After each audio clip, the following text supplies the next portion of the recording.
দেখতেই পাচ্ছেন আমার মা এখন শিং মাছ ডিম ভুনা করবে। তো এখানে আছে শিং মাছের ডিম, কত সুন্দর হয়েছে দেখেন। আমি নিয়ে আসছিলাম ভালো ভালো শিং মাছ একদম। আর এখন দিয়ে দিচ্ছে আপনার এগুলো কি বলো, এটা হলুদের গুঁড়া, মরিচের ফাঁকি।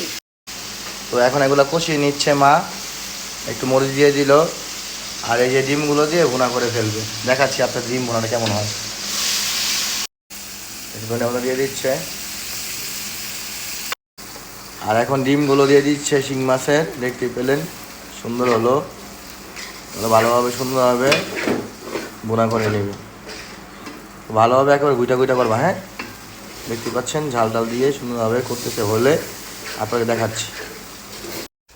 তো আলহামদুলিল্লাহ আমাদের তরকারিটা হয়ে গেল। দেখতে পাচ্ছেন শিং মাছের ডিম ভুনা। শিং মাছের ডিম ভুনা খুবই রেয়ার একটি খাবার, সচরাচর খাওয়া যায় না, আর ডিম পাওয়া যায় না সব শিং মাছে। তো এটা একটা ভাগ্যের ব্যাপার স্যাপার।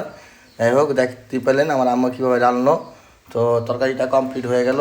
সব ভালো থাকবেন, সুস্থ থাকবেন, আল্লাহ হাফিজ।